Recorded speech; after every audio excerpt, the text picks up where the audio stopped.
online callers game.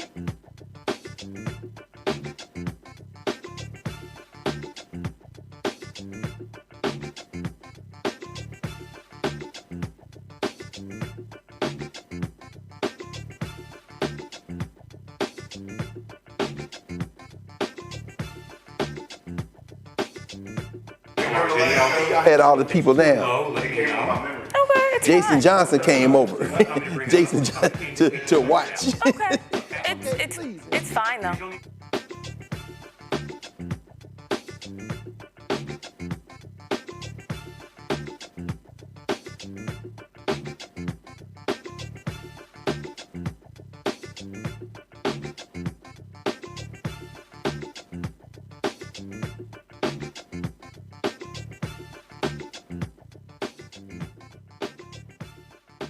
Hello, I'm Isaac Hayes III, founder and CEO of Fanbase, and I'm here with a very important message. We are at a turning point in the Black community where we must have equity in the apps we use that scale to billions of dollars. But this time, we own the infrastructure, we own the culture, and we shape the future. And Fanbase is the future. Fanbase combines the free functionality of Instagram, TikTok, and YouTube into an all-in-one platform built for the evolution of social media and monetization.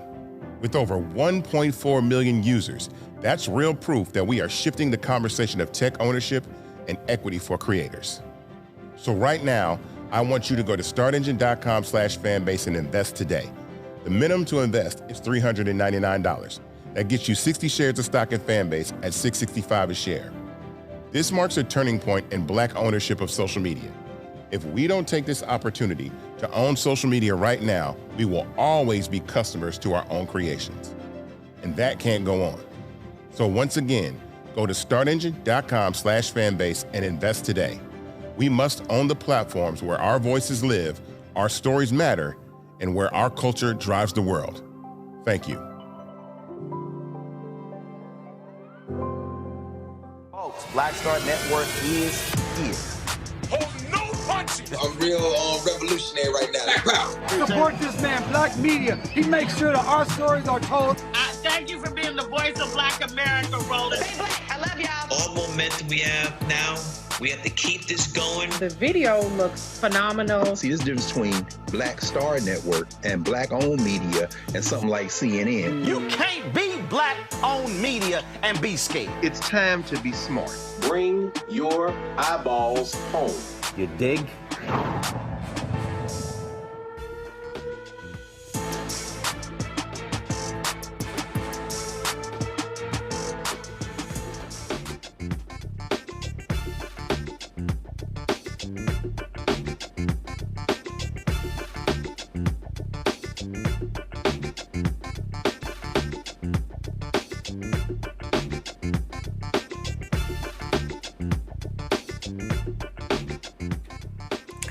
Well, it's Friday, October 17th, 2025. I'm Brittany Noble, sitting in for Roland Martin tonight.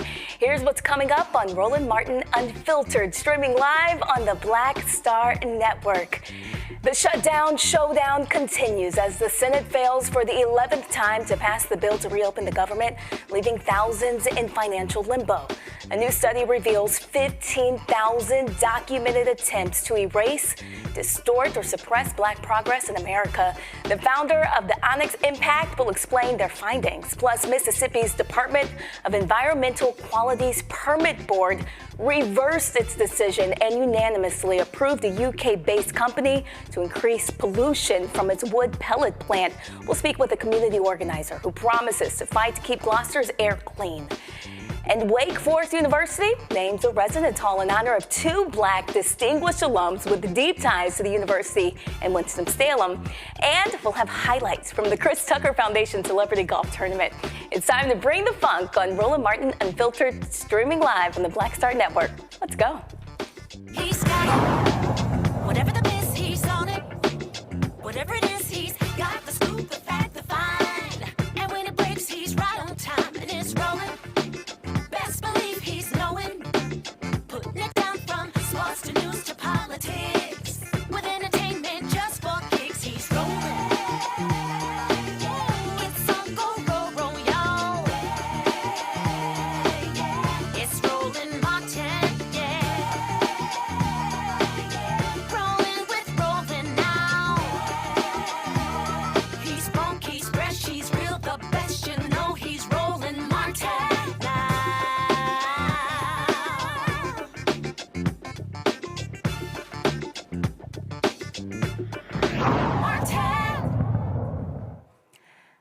Well, it's day 17 of the government shutdown and still no deal in sight. This is now the third longest shutdown in modern U.S. history. After the Senate failed to break the stalemate for the 11th time, Majority Leader John Thune sent lawmakers home until Monday. Meanwhile, thousands of federal workers are furloughed and waiting for a paycheck now. The standoff boils down to a fight over health care tax credits. No surprise, Speaker Mike Johnson blames Democrats for blocking a deal. If you're keeping count at home, we're on day 17 of the shutdown. The Democrats have now voted for the 11th time to keep the government closed. 11 times now. They've refused to just do their basic job, get the government going again, making sure that federal employees are paid, that our troops are paid, Border Patrol agents, TSA agents, air traffic controllers, and everyone else who relies upon the vital services of our federal government. They're being denied that because Democrats in Congress are playing games. And right now, to add insult to injury, if you're paying attention at home, you also need to make note of this. Yesterday, the Senate Democrats took it a step further. They rejected a standalone bill to fund our nation's defense and pay our troops. They voted it down. Now, why is that so noteworthy? Well, the bill was passed out of committee in the Senate with broad bipartisan support. And yet, the Democrats still engaged in a stunt on the floor, and they rejected it. So now they are on record specifically and exclusively to block the paychecks of the troops, to block the funding of our national defense in a very dangerous moment in world history. It is absurd to us. Leader Thune said this on the floor, on the Senate floor after that vote. He said, quote, "That one vote demonstrates just how fundamentally disinterested Democrats are in supporting our troops and providing for our common defense." Yes, that is exactly what we saw. And I suspect if they were here today and it was on the floor, they'd do it once again. Now, the House is still not even scheduled to come back yet. House Minority Leader Hakeem Jeffries counters, saying most Democrats won't accept a deal that doesn't include meaningful health care provisions, but they remain open to negotiation. We look forward to sitting down with anyone, anytime, any place, either here at the Capitol or back at the White House, to reopen the government, to enact a spending agreement that actually makes life better for the American people, while also addressing decisively the Republican health care crisis that continues to hurt everyday Americans all across the country. Every day that goes by, there are people throughout America receiving notices that their health care premiums, copays, and deductibles are about to skyrocket. In the district in upstate New York, the North Country, currently represented by Elise Stefanik, there are couples who currently pay about $2,000 per year for their health insurance premiums because they benefit from Affordable Care Act tax credits. When those credits go away, that same couple will now pay more than $20,000 a year. They cannot afford that. These are working class Americans living paycheck to paycheck, struggling to get by, can barely survive, yet alone thrive. In this country, and this is the wealthiest country in the history of the world. So House and Senate Democrats are going to continue to hold firm as it relates to a basic common sense position that when we enact spending bills, we should be helping the American people, not hurting them. And so we will not support a partisan Republican spending bill that continues to gut the health care of the American people. But we will continue to extend that offer to our Republican colleagues and to President Trump and members of his administration. Let's sit down in good faith to reopen the government, to stand by our hardworking federal employees, to enact a spending bill that actually improves the quality of life of the American people, and to address the health care crisis that Republicans have created, devastating people all across the country, including in rural America, in black and brown communities all throughout America, in urban America, in the heartland of America, and in small town America. Well, the impact is spreading far beyond D.C. Now protesters are gearing up for this weekend's second round of No Kings rallies across the country, blasting Donald Trump's shutdown and his recent immigration arrest. More than 2,500 anti-Trump protests are planned for tomorrow. That's about 450 more than were planned in June, all across the United States of America. I want to introduce our panel for tonight. We have Matt Manning, civil rights attorney from Corpus Christi, Texas. Look, Matt, I know that you had a lot to say to Roland about last week's football game. I'm so sorry. You'll have to wait a little time before you guys can have that conversation, but congrats on the win. All right. We also have Dr. Greg Carr from Howard University's Department of Afro-American Studies. He's here in studio. And Michael Imhotep, the host of the African History Network show, joining us from Detroit, Michigan. Matt, let's start with you. Can you break down really what's going on here legally? When Congress doesn't pass a budget, what does that actually mean for the rest of us? Well, that's a good question. I think, across the board, what that means is a lot of the programs that are normally funded are not funded. And as it relates to people like myself who either practice law or have a case, it's interesting we're talking about this today because just today I got an email from one of the federal district courts basically saying that it's extremely limited in what it can do now because it's not funded. And then I got further emails from assistant U.S. attorneys with whom I have cases telling me that they cannot take any actions on their cases because the government isn't funded. So what this means is, practically, at least in the legal context, you're not having all the things that normally happen in a court continue to go on. I know that the federal judiciary has some limited capacity for now, but it's really kind of a major issue, of course, because not only are certain people not getting paid, I know that there are some agencies that are exempted. I think the Treasury Department and some others are continuing to have certain appropriations where they're staying open. But what this means is that the government is not functioning in the way the government is supposed to function. And what this 11th vote failing means is that the partisanship in Congress is at the point that they can't even get anything done. And we talked about that the last week. It's really just we as citizens should be infuriated that people in D.C. whom we send there to do their jobs cannot do the basic job of keeping the government open. And I think what this means beyond all of that is things like food banks are not getting the monies that they need. Other support programs are not being funded in the way that is necessary for citizens to get their services. And Michael, how does this shutdown fit into the bigger history of how our government has treated Black workers and Black families? Well, as I reminded people last Friday, the last government shutdown happened under Donald Trump, and it was December 2018 to January 2019, and it lasted 35 days. And that government shutdown was devastating for African Americans that work for the federal government, with basically 19% of the 2.3 million, or maybe 2.2 million now, federal employees. So when you have people who are furloughed, and we know early in the this current shutdown, at least 750,000 government employees were furloughed, which means that they cannot work and they don't get paid. Then we have people from TSA and other entities that have to still show up to work and are not getting paid. So this will have a huge impact, a negative impact on African American households. That's on top of the DOGE cuts coming from Elon Musk, that Donald Trump unleashed on people, because those DOGE cuts, you all know, had a devastating impact on African Americans in Washington, D.C. and the Washington, D.C. area.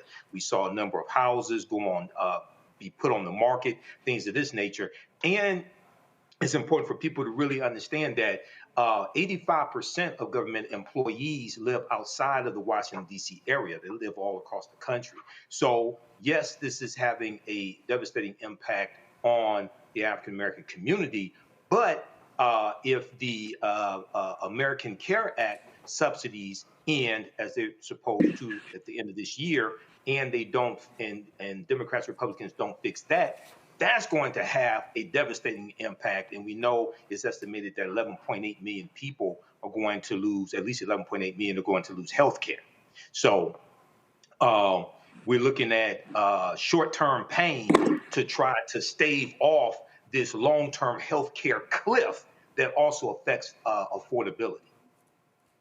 And Dr. Carr, let's bring you in. How does this government shutdown make us look to the world globally?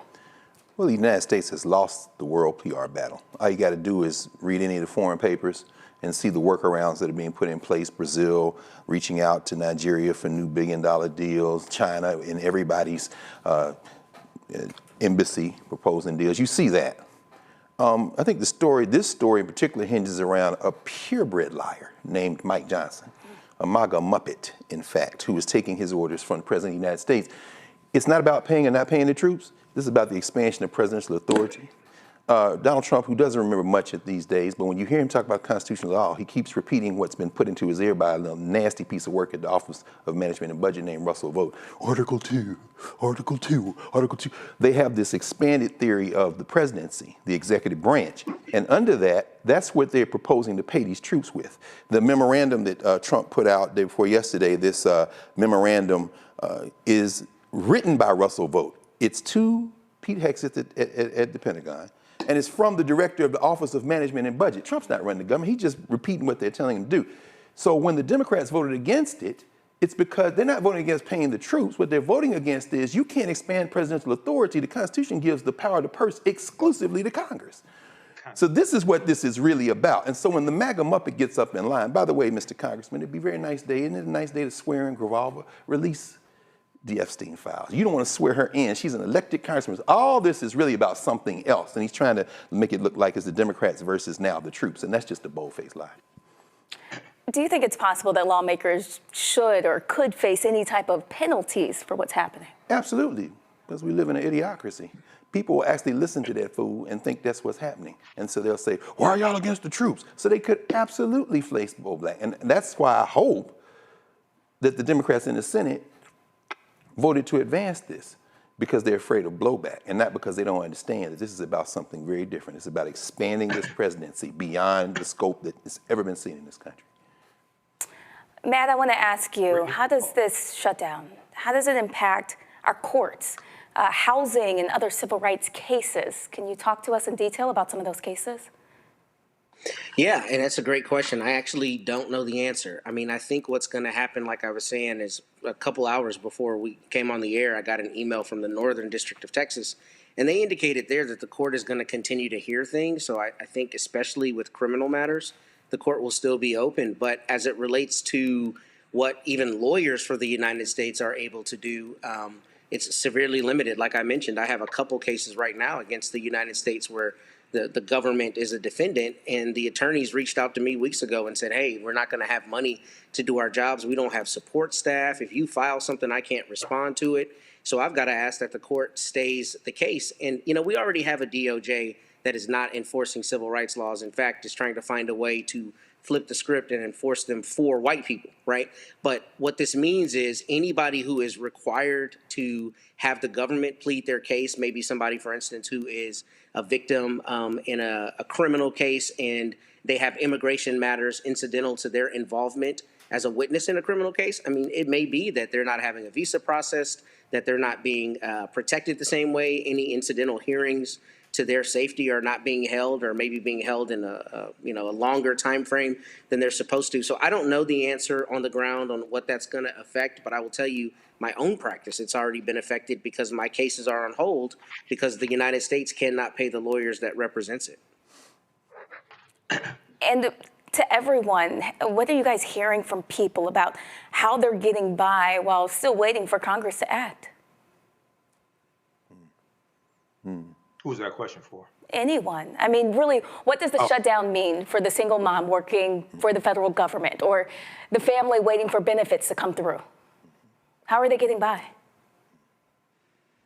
Probably relying upon family. I have not seen, so I'm here in Detroit, okay, and I have a large social media platform, but I have it, but the overwhelming majority of the responses I've seen on social media is from African Americans is that they support the government shutdown. Now, as far as government employees, things like that, they're probably, relying upon family.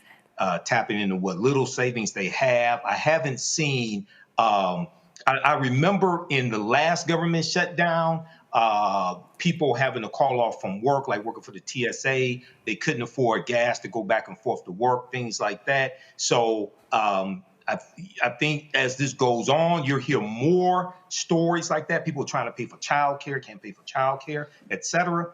But I haven't had people, and I know government employees, I haven't had people tell me about it now. I know congressional staffers. It's hard for them, but it hasn't gotten to the point where it was during the 35-day government shutdown. From what I'm hearing. Yeah, I think that's true, but I also think that there are, we know this because we're in the area. There are two kind of broad categories for federal workers. That's really impacting us. You got those folk who are there for whom maybe this is a second job. They've been military, they retired, they came back. They're kind of in a position. Some of them are talking about retirement if they've been in federal government 20, 30 years. Then they're the group that just came in 5 years, maybe at max. They're looking for jobs.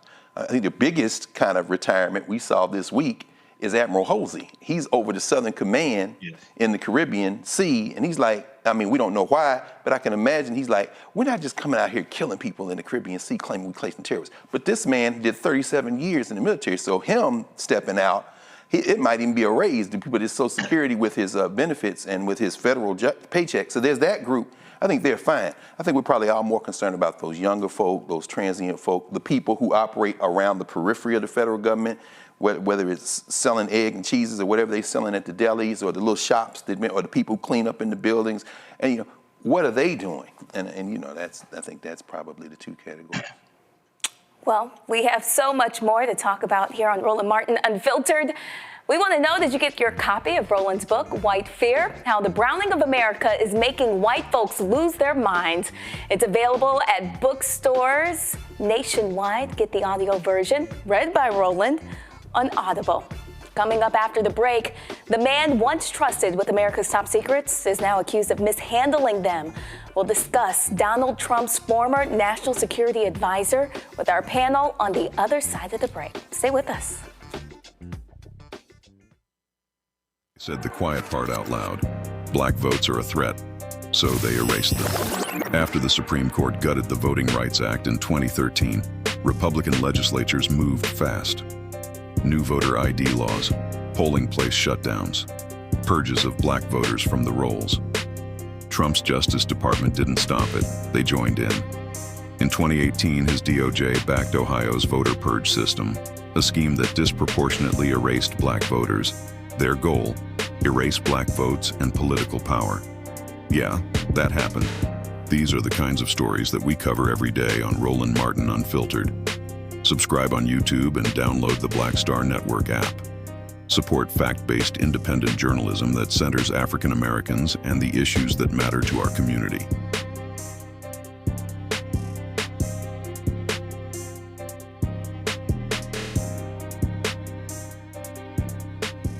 How you doing? My name is Mark Carey, and you're watching Roland Martin Unfiltered. Deep into it, like pasteurized milk without the 2%. We getting deep. You want to turn that shit off? We doing an interview, motherfucker.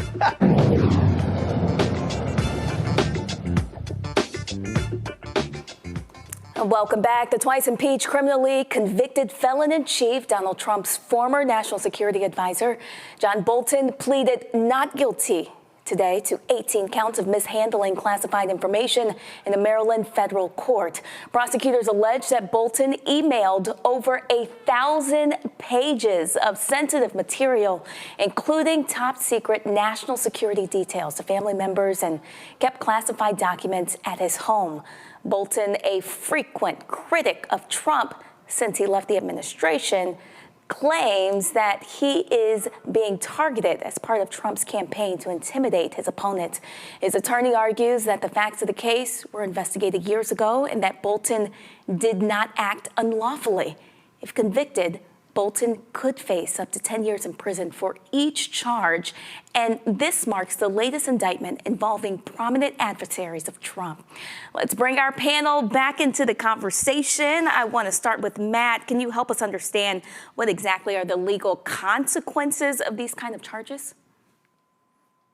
Yeah, well, I think you said it perfectly. I mean, obviously, he's looking at potential prison time. And I'll tell you that this is a really frightening charge, right, for a couple reasons. First, I haven't read every word of the indictment. I've read part of it.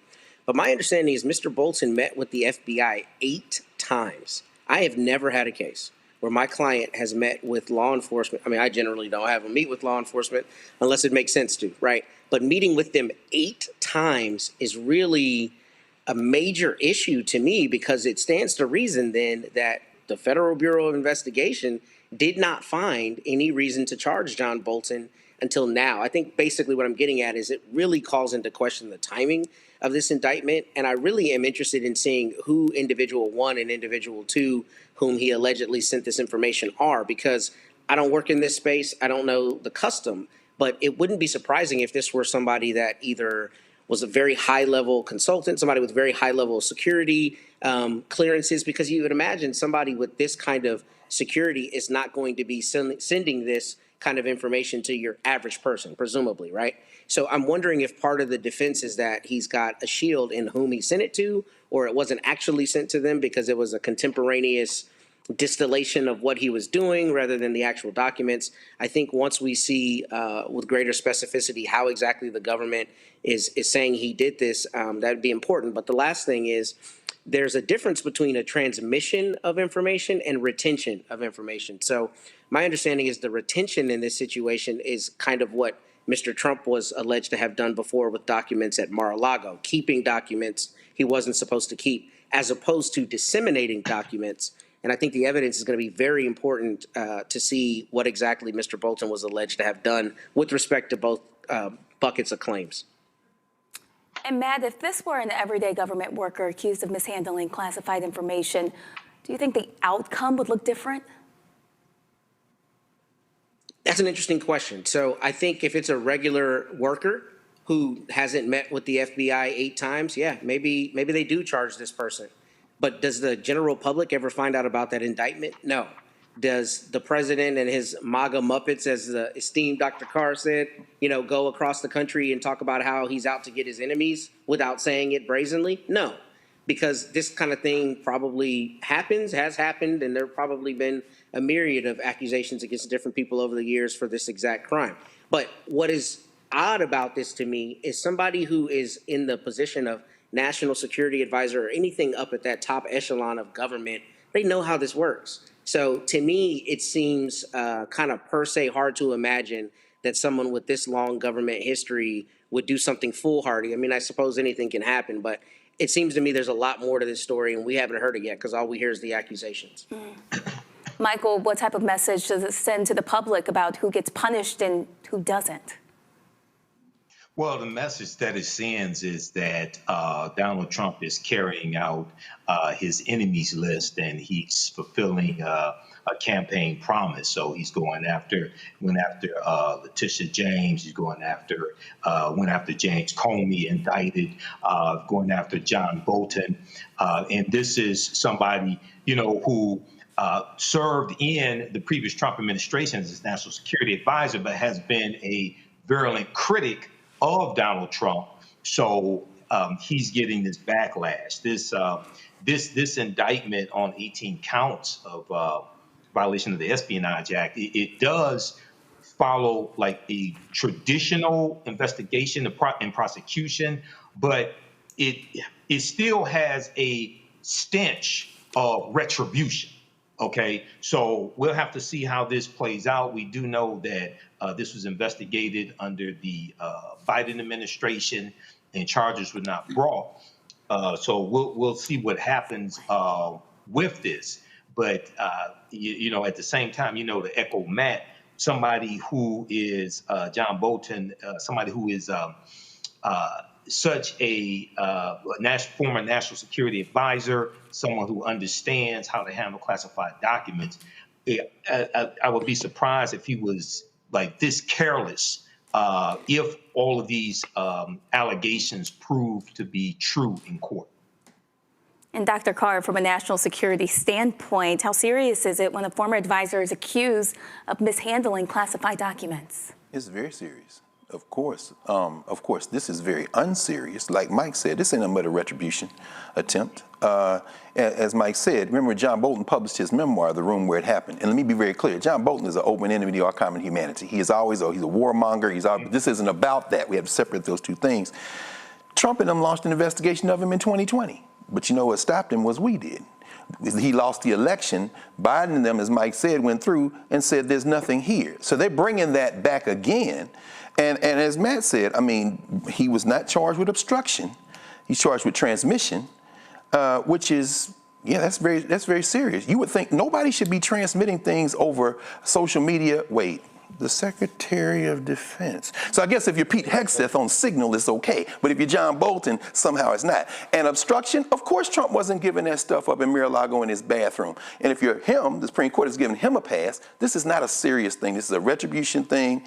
And at the end of the day, this is probably going to have to be solved in the ballot box. I doubt very seriously the courts, however, are going to let him get away with this. I don't see him getting convicted. Well, coming up on Roland Martin Unfiltered, a new report is sounding the alarm about the growing effort to erase and distort Black history, health, and progress. We break it all down. The Blackout Report. That's next on Roland Martin Unfiltered. If in this country right now, you have people get up in the morning and the only thing they can think about is how many people they can hurt, and they got the power, that's a time for mourning. For better or worse, what makes America special, it's that legal system that's supposed to protect minorities from the tyranny of the majority. We are at a point of a moral emergency. We must raise a voice of outrage. We must raise a voice of compassion. And we must raise a voice of unity. We are not in a crisis of party versus party. We are in a crisis of civilization, a human rights crisis, and a crisis of democracy itself. And guess what? You've been chosen to make sure that those that would destroy, those that would hate, don't have the final say, and they don't ultimately win. Hey, yo, what's up? This is Mr. Dalvin right here. What's up? This is KC. Sitting here representing the Jodeci, that's Jodeci. Right here on Roland Martin Unfiltered.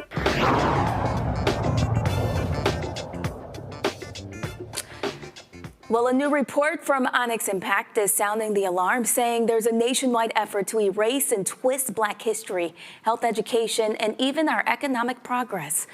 In just the first 8 months of 2025, investigators found over 15,000, almost 16,000 incidents from data disappearing and budgets getting slashed to pressure on people and institutions to just stay quiet. All while $3.4 billion in grants and research for Black communities, entrepreneurs, and even HBCUs have been slashed. Onyx Impact founder Iosa Osa joins us now to explain their findings. Now, 155,000 incidents within just 8 months. What kinds of actions are we talking about? Absolutely. Iosa Osa, as the founder of Onyx Impact, what we are, I think you laid that out so wonderfully. What's seen happen in this country this year is outrageous, right? And the Blackout Report by Onyx Impact is by far the most comprehensive analysis that has been done this year on what this attack has meant for Black communities. Our $3.4 billion is such a large number, but what that actually means, right? We're talking about $70 million in grants that are supposed to prevent Katrina-like flooding in Black communities, right? We're talking about $31 million in cuts that are supposed to address asthma rates and air pollution in communities where Black kids have higher rates of lung conditions because of the neighborhoods that they grow up in. We're talking about nearly $10 million cut in sickle cell grants for this country. My little brother suffers from sickle cell disease, right? And to the idea of saying, of using this smokescreen of the term DEI as a rationale to eliminate needed funding in rare diseases that disproportionately impact Black communities, right, is is unacceptable and needs to be called out. And that's why we released this report. So I'm reading here, it says that there's 3 disinformation tactics to erase, distort, and suppress. Can you go into detail about that? Yes, absolutely. We go through, so much of this strategy is again cloaked in disinformation. Their real strategy, again, this attack, using attacks on DEI as a smokescreen to erase Black power and control and gain illegitimate power and control, right, across the country. And so we wanted to give folks a framework for how to think about this. We see efforts to erase our history and our data, right? Everything from deleting things on websites to Black book bans to restricting what students can learn, restricting knowledge in America to distortion, hiding and deleting whole data sets of information of Black folks, right? And suppressing, make this mass chilling effect that we have seen revert around not just media, but education, with the level of capitulation that we have seen in just a few months from the institutions that are supposed to uphold and be the driving forces of American democracy have all, we've seen so many of them cripple and fall when it comes to protecting Black communities. And so by using this framework, we wanted to make it extremely clear that what these tactics are, how we should be talking about these tactics. Instead of debating a term, we need to call out the underlying strategy, because when they erase the data, they hide the proof, and then they can prevent the remedy. I want you to explain exactly the Onyx Impact and what it is that you guys do. Yes, Onyx Impact. We are a research and digital innovation hub that is focused on amplifying Black voices, fighting information threats that harm Black communities, and empowering Black communities into the future. So we do both research and programming, and really are about uplifting truth and Black voices moving forward. In your research and stories we've covered, we've seen books banned, DEI offices cut, and history lessons just watered down. So from your research, do you expect this to get worse? We expect it to get worse because it is their stated strategy, right? This is, and we are one research team. Right. They are an entire federal government that is doing this every single day, and that the effects on the state and local level every single day are so profound. And so while so many folks are paying attention to a culture war nonsense, right? This is not a culture war, it is a power grab. And they are wreaking havoc on Black communities to an extent that we have not seen since Reconstruction. What do you think people can do to start fighting back? Well, first, we've got to make sure that we understand what is going on. We cannot respond to a bad faith argument with good faith answers and facts. We have to understand that they are using this term DEI as a smokescreen to erase Black power, to seize illegitimate control, and call out those tactics as when they come up, call out those tactics in the community. And when they need proof and evidence, that's where this report comes in. We have 15,723 distinct examples of harm to Black communities perpetrated by this disinformation campaign. So folks can use this report, understand the tactics, submit more evidence via the website blackoutreport.org, and make sure that they are speaking out in their communities to push back against this, not just the rise of authoritarianism, but how it is affecting Black communities specifically, how it is affecting our jobs, our wealth, our opportunity, right? This is not just about rewriting the past. It is about shaping who has power, who has resources and visibility in not just America today, but into the future. Let's bring in our panel. Let's bring in Matt Manning and Dr. Greg Carr and also Michael. Matt, let's just start with you. When you hear that more than 15,000 incidents of data erasure and censorship have been found in just 8 months, what's your response legally to that?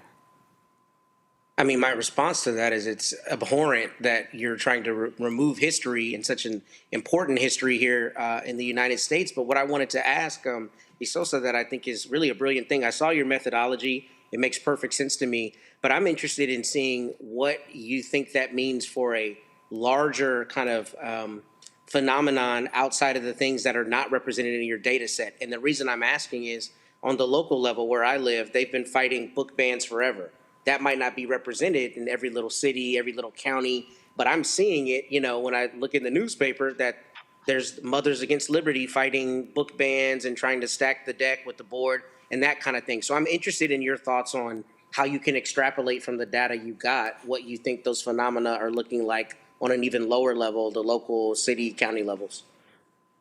Yes, absolutely. I think, we included as much state and local data as we could, but knowing that so much is dependent on what is reported and right. whether or not people recognize and understand what these tactics are, right? Because they are not going in there and saying, "Hey, we would like to remove all the books by Black authors." Correct. But that is what is the result of these actions. And think about what the real fear has to be to decide that restricting knowledge about Black history is the best way to educate our children, right? What is that going to mean and look like? And so I think when we extrapolate this onto the state and local level, what we see is it actually being able to happen more quickly, right? And to your point, taking strategies we've seen happen for a very long time that just get hyper fueled by a broader federal administration, right? That is pushing, being such large proponents of these actions. If you'd indulge, can I ask one more question? Of course. Okay, sorry.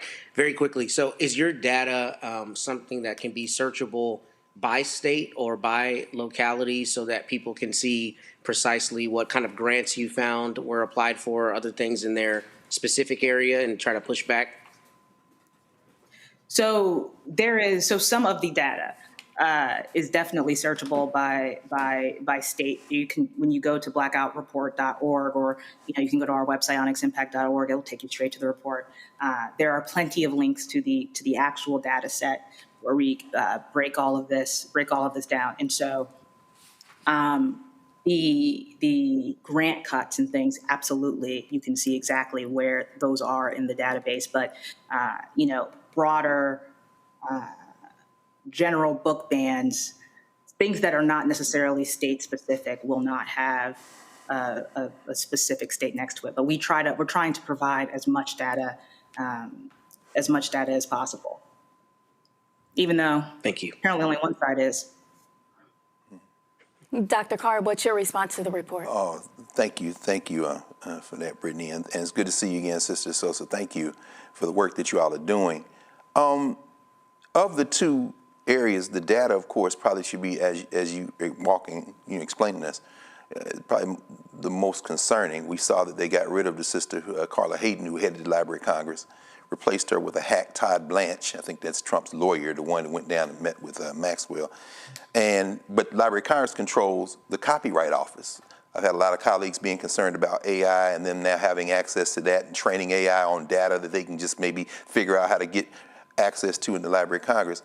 In your report, and here's where my question comes, I thought it was very astute in the what's next section, raise public awareness, which of course you're doing right now, identify and report when you see these things, kind of following what Matt was raising in terms of if you see it, report. And y'all have got a nice mechanism for reporting there to Onyx. And those accountability standards, I thought was very important. Hold this mass news commercial media responsible. I want to ask you about how we can fight back by continuing to do what we've always done in terms of supporting our institutions, our HBCUs, our community, gathering our community stories, not so much protecting the data, but kind of doing what we did during segregation. You know, when you think about Black History Month, the black K-12 schools did it all the time. We saw Mackenzie Scott gave $63 million today to Morgan State and to the Black Preservation Trust to kind of support that. And the University of Virginia became the 5th school today to tell Trump, we're not signing a compact, my friend. How important is it for us to support those institutions that are doing this work despite this kind of attempt to colonize information, colonize memory, colonize data? I think that's such a powerful point and question, because that is the only way that we have seen any of this work, right? That is the only way that we have seen effective pushback in not just our own country's history of the liberal governments being brought to power, but in other countries as well. We have to. They are going to mercilessly attack our institutions, right? That is not only how they destroy our history, but they destroy our access to power. They will destroy our ability to what they believe is our ability to organize, right? But we have seen over and over and over again that Black folks can come together, can support our institutions, you know, by ourselves, right? We've been able to over and over and over again show the power, the strength, the resilience necessary to push back in a very successful manner. And so, regardless of how many books Black authors they ban, regardless of how many data sets they delete, like they erase, Black excellence is unerasable. That's right. Yes, ma'am. Well, Roland Martin Unfiltered will be right back here on the Black Star Network.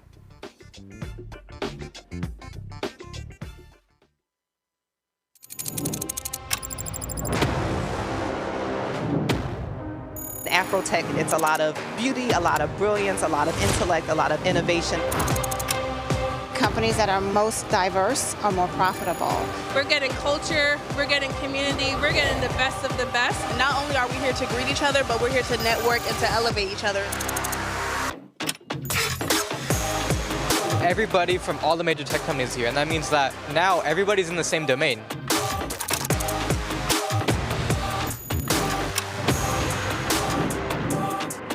This is the premier event every year. This is really where we could take off. You can go fast by yourself, but we go farther together. This is where you're supposed to be.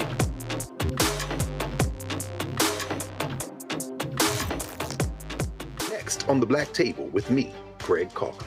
Why the America we live in today is not what the founders intended or what they outlined in the Declaration of Independence and even the Constitution. Professor and author Kermit Roosevelt will join us to talk about his book, The Nation That Never Was. How history was misinterpreted, the intent and realities of America's beginnings, and missed a much better story in the process. So if you have to pick some group to marginalize, I think it should be the people who are against equality. That's next on the Black Table, right here on the Black Star Network. Hi, I'm Lavelle Crawford. I ain't wearing a bow tie today because I wanted to breathe. And you're watching Roland Martin Unfiltered.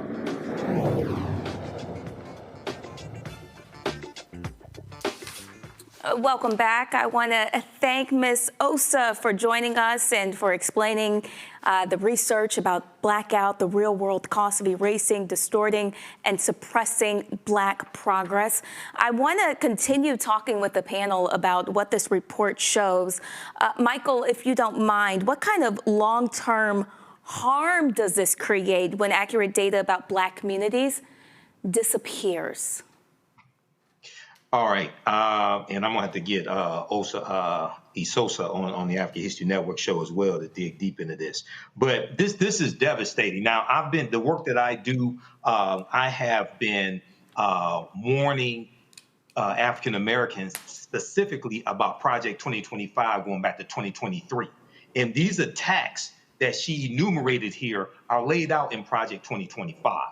So when we talk about the attacks on diversity, equity, and inclusion, a lot of times African Americans will retort with a article from Black Enterprise magazine saying that African Americans only got 4% of the DEI jobs. But you don't understand how this impacts programs. Here on Roland Martin Unfiltered, we talked about there's a $37 billion minority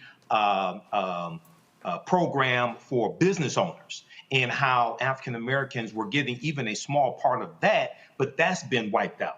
When we look at this, we saw the Environmental Protection Agency cut out $1.7 billion in grants. Many of those grants were benefiting the African American community, dealing with climate change, things of this nature. They keep using DEI as the reason to eliminate these grants. They say that they're discriminating against white people, but no court has ruled that DEI is illegal. So, but this, one of the excuses that they say is that it doesn't fall in line with the Trump administration, right?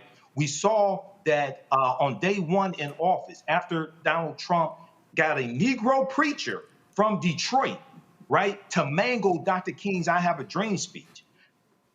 Donald Trump revoked Executive Order 13985, I think it was. And this was from Biden-Harris, which laid the foundation for equity in the federal government in the Biden-Harris administration, right? So we see a total reversal of these programs.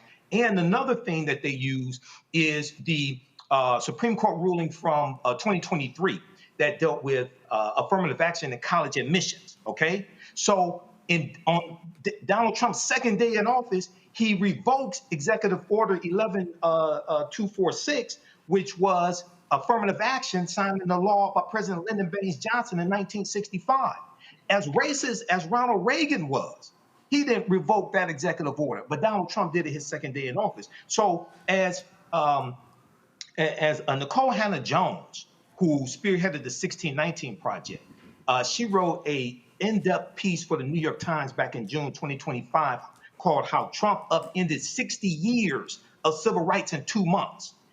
They basically wiped out 60 years of civil rights progress as well as social justice progress, right, in the past few months. But all this is laid out in Project 2025.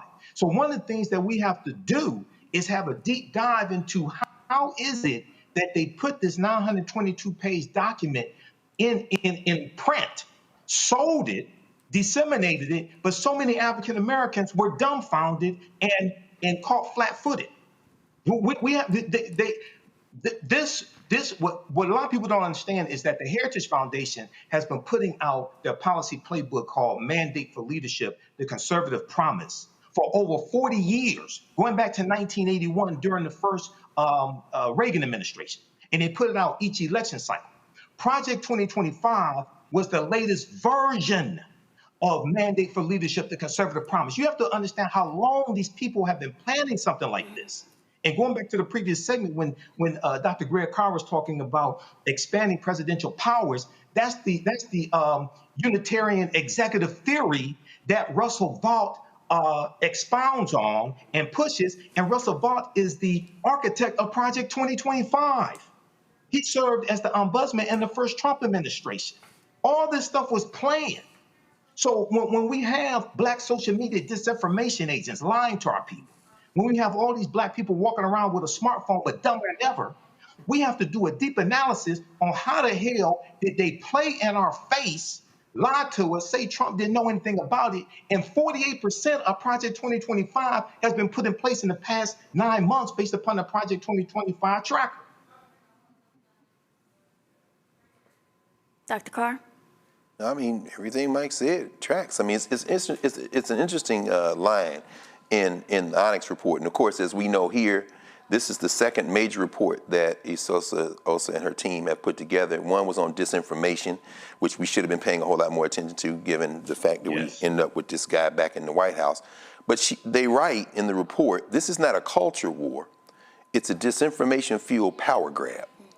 If allowed to continue unchecked, it threatens every American's access to the truth today and to equitable possibilities in the future. What they really are trying to do is displace the concept of truth and facts. And once you do that, all bets are off. I mean, this is the constant lies. I stopped 7 wars or 8 wars. You're doing bad. The tariffs are big money. This is our money we're talking about. So what it is a power grab to capture the state. They don't want to destroy the state. They want to run it. Take our tax monies away from us, give it to who they want, their billionaire friends mostly. And then when we want to do something for ourselves, remember the sisters in the Fearless Fund? The Fearless Fund was giving out money. They went to court, sued them. They settled before they could finish. This is where I would say we have to move in this way. As we were talking with her, we got to support our institutions. These companies aren't advertising with the Black Star Network. We support the Black Star Network. We continue to fight that truth. Larry Ellison and them trying to buy Warner, trying to buy CNN, and trying to buy HBO, making an overture with Alphabet and Google through buying social media. Guess what? TikTok. That's all right. We have institutions. We can fund our institutions. We got to fight them over this battle for truth, because if they get rid of the concept of truth, and that's what they're doing right now, remember, all bets are off for everybody in this country. Matt, do you have any advice for people and organizations who would like to take legal action? Yes, an interesting question. So let me first say that I'm so glad Doc mentioned about truth and the loss of truth, because that's been one of my big concerns with AI. And I think that AI and just our general loss of understanding and what is truthful and what is not is just going to be exacerbated as we go forward. So one of the things I would say outside of the legal realm is just be discerning, critically, think critically about what you're seeing and whether that information actually tracks, and vet it. And I guess to that second, your actual question, I don't know. I don't know first what the Supreme Court's going to do, because the Supreme Court is just rubber stamping everything we see come out of the White House these days, and that's extremely problematic, right? And I say, if you were to bring an equal protection claim or some claim predicated on the idea that people in certain communities that are non-white have the same access to government funds, like Dr. Carr said, that's our money, right? Our money that should be going to asthma programs or sickle cell programs, and especially sickle cell, because as the Onyx report indicated, 90% of the people affected by the loss of money are Black people. So that is functionally taking away money from Black people as a discrete group, right? And if you compared that to maybe Jewish people or people that carry other genes that are highly prevalent in their particular ethnic group, if those maladies, like the BRCA gene, for instance, are funded fully, then you might have a 14th Amendment claim where you say, as a Black person with sickle cell, I'm being divested of my opportunity to seek government funds that affect my, ability to be healthy. I think there's going to obviously be a lot of different permutations, but I can envision it that way, because what it comes down to is we should be able to be fully present and fully active in the society and take benefit of all the things that are supposed to be there for us to avail ourselves of. And if this government is actively, taking away money from Black people and programs that not only environmentally and incidentally affect Black people, but like sickle cell, affect us 90%, then that is proof positive that they're intending to give us a different ability to participate as citizens than other groups of people. And I think there may be a legal basis there, but that's all predicated on the federal appellate courts, the Supreme Court doing the right thing and finding that this is discriminatory. And I don't know that we can trust them these days to do that. Well, Matt and Michael, Dr. Carr, thank you so much for your conversation. Listen, we need your support to continue doing the work that we're doing here on Roland Martin Unfiltered, sharing news that impacts Black America. You can send in your donation via Cash App using the QR code that we have. We will get that on the screen. There it is right there. PayPal is R Martin Unfiltered. Venmo is R Martin Unfiltered. If you use Zelle, send Roland a gift to roland@rolandsmartin.com. Make checks and money orders payable to Roland Martin Unfiltered, P.O. Box 57196, Washington, D.C. 20037 0196. Hatred on the streets, a horrific scene, a white nationalist rally that descended into deadly violence. You will not White people are losing their damn minds. As an angry pro-Trump mob storms the U.S. Capitol, we've seen shooting. We're about to see the rise of what I call white minority resistance. We have seen white folks in this country who simply cannot tolerate black folks voting. I think what we're seeing is the inevitable result of violent denial. This is part of American history. Every time that people of color have made progress, whether real or symbolic, there has been what Carol Anderson at Emory University calls white rage as a backlash. This is the rise of the Proud Boys and the Boogaloo Boys. America, there's going to be more of this. Here's all the Proud Boys, guys. This country is getting increasingly racist in its behaviors and its attitudes because of the fear of white people. The fear that they're taking our jobs, they're taking our resources, they're taking our women. This is white fear.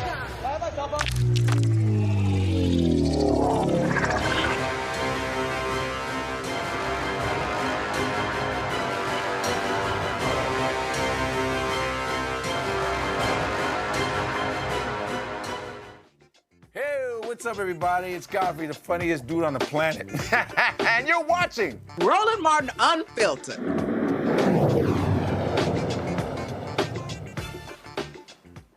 Well, Mississippi officials decide a UK company can release more emissions into the air. Many people in the hospitality state are calling this another example of environmental injustice. Crystal Martin from the Greater Greener Gloster Project will join us today, and she's telling us more about what she has found out there. On Wednesday, the Mississippi Department of Environmental Quality reversed its earlier decision and approve UK-based Drax request to request an increase emissions at its wood pellet plant in Gloster, Mississippi. It's located about 112 miles west of Hattiesburg. Well, people there in Gloster have long voiced concerns that allowing the wood plant to increase emissions would lead to higher levels of toxic emissions and greater health risks. The company has a documented history of environmental violations, and just 6 months ago, the MDEQ permit board took the rare step of denying the company's request to expand pollution levels. After Wednesday's decision, a group of Gloster residents have filed a federal lawsuit against Drax Biomass and its subsidiaries. The lawsuit alleges that the company's Amite Bioenergy wood pellet facility has for nearly a decade unlawfully released massive amounts of toxic pollutants into its community, violating the Federal Clean Air Act and Mississippi law. Crystal Martin from the Greater Greener Gloster Project joins us right now here on Roland Martin Unfiltered. Crystal, we want to welcome you back to the show. For those who do not know, can you start by explaining what exactly Drax does and what this plant in Gloster produces? Yeah, so Drax, they manufacture what's called wood pellets. These wood pellets are being manufactured in the U.S. South. They're only manufactured in the U.S. South. The wood pellets are manufactured here, and then they are shipped back to the U.K., where they use them as what they call a renewable source of energy, right? They use them for electricity. It's the manufacturing process that's harmful to health. It's harmful to our environment. And tell us, what does it mean that Mississippi officials have now approved Drax's request to increase emissions? Wow, that's unheard of.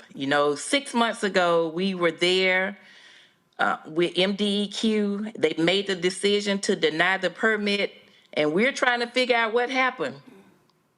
Did something drastic happen 6 months down the road that made them reverse their decision? I've been sharing with my community, one of the things that I've seen is Drax has definitely done a PR marketing stunt, and they've been making sure that they announce how much money they invested into the state of Mississippi. Like every day on social media, they have been announcing the amount of money they put into the state, the amount of money they put into Amite County, the amount of money that they've invested into, well, they say they invested into 20 nonprofits right in Gloster, Mississippi. And so to me, it's been a way to say, like it's a tactic they've been using to say we've already bought this decision. And tell us, do you know exactly what they're being allowed to release more of? So we have VOCs, particulate matter, PM 2.5. There's formaldehyde, acrolein, methanol, different hazardous air pollutants. And those hazardous air pollutants are causing harm to our health. A lot of breathing issues, upper respiratory issues. People in our community have died from lung cancer. People are living with type 3 lung disease, black lungs. So these hazardous pollutants are causing a lot of health concerns. Yes, ma'am. How did your organization, the Greater Greener Gloster Project, first get involved with this issue? We got involved years ago when we first saw that Drax was fined $2.5 million for emitting hazardous air pollution. As a result, there were a number of people in the community who were complaining about upper respiratory issues. We started with my mom being admitted to the hospital on multiple occasions for breathing issues. And she was wondering, could this be the reason why she was in and out of the hospital? So we just started to connect the dots and do research. We started meeting with the EPA Region 4, being educated on what was happening in our community. They were teaching us about the VOCs and the PM 2.5. They taught us a lot about the hazardous air pollutants. And we learned how those different pollutants were causing dizziness, nosebleeds, upper respiratory issues. So again, we just started connecting the dots, and from one conversation to the next conversation, we started to organize. We wanted to ask questions. We wanted to educate our community. And we wanted people to really make the best informed decision about what was happening to them. There's one family in the community where 4 people died within a matter of 3 or 4 months. That's not normal. And when you're in a small community and the conversation every day is about who has COPD and who's taking nebulizers and who's having asthma, you know, whose child is on a breathing machine, those conversations to me are not normal. And so we knew we needed to organize. We needed to make sure our community was aware of what's going on, and here we are today.